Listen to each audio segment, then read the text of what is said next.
जय श्री राम मित्रों। हस्तरेखा विज्ञान सामान्य परिचय का हमारा जो ये 55वां अध्याय है, इस 55वें अध्याय के अंतर्गत हम एक महत्वपूर्ण योग के बारे में चर्चा करना चाहेंगे, जिसे सामुद्रिक शास्त्र के अंतर्गत भारतीय योग बोला जाता है। अब जो ये भारतीय योग है, इसका क्या फल होगा और इसे हम हाथ में किस प्रकार से देखें, उसके बारे में मैं चर्चा करना चाहूंगा। इस योग को देखने के लिए दो पर्वतों का विकसित होना परम आवश्यक है। पहला तो देवगुरु बृहस्पति का गुरु पर्वत और दूसरा बुध पर्वत। अब ये उंगलियां सीधी हों, कनिष्ठिका, और ये दोनों उंगलियां सीधी हों। गुरु पर्वत, बुध पर्वत विकसित हो। अब ये योग किस प्रकार से बनेगा? यदि बुध रेखा इस प्रकार से सर्पाकार हो, मतलब लहरदार हो, बुध पर्वत पर भी गुरु पर्वत पर भी। अधिकतर हमने रेखाएं सीधी देखी है, सीधी, पर रेखा सीधी ना होकर के इस प्रकार से सर्पाकार हो, आड़े टेढ़े रेखाएं हो, तो यह भारतीय योग बनाता है। बहुत कम लोगों के हाथ में पाया जाता है, पर जिसके हाथ में भी आपको भारतीय योग दिखाई दे, बुध और गुरु पर्वत उच्च अवस्था में हो, दोनों की उंगलियां सीधी और कोमल हो, और गुरु रेखा और बुध रेखा इस प्रकार से सीढ़ी नुमा आकृति लिए हुए हों, तो यह भारतीय योग कहलाता है।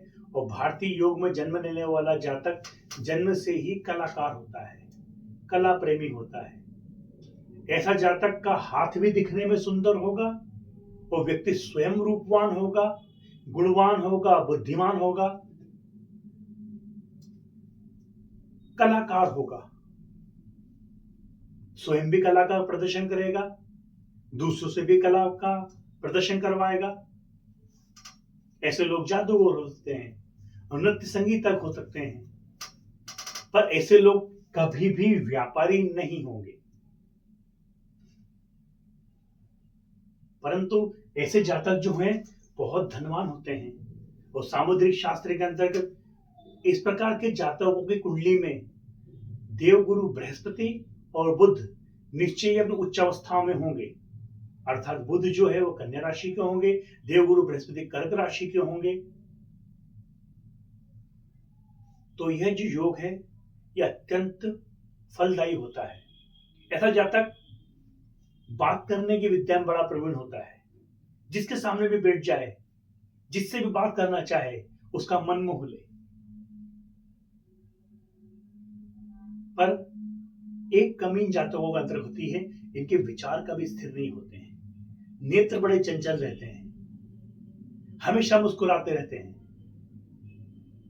और इसी गुण के द्वारा अपने जीवन काल में धन का अर्जन भी कर लेते हैं। तो हमने इस अध्याय के अंतर्गत इस भारती नामक योग के बारे में चर्चा की।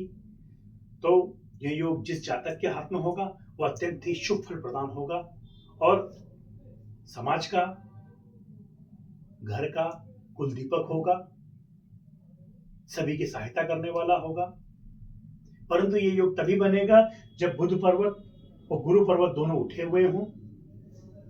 बुध पर्वत की उंगली और गुरु पर्वत में होने वाली जो उंगली है, अर्थात कनिष्ठिका और तर्जनी, दोनों ही सुकोमल अवस्था में हो, इनमें कोई गांठ ना हो, अर्थात सीधी हो दोनों, तो निश्चय योग फलदायी होगा और ऐसा जातक बड़ा प्रसिद्ध होता है।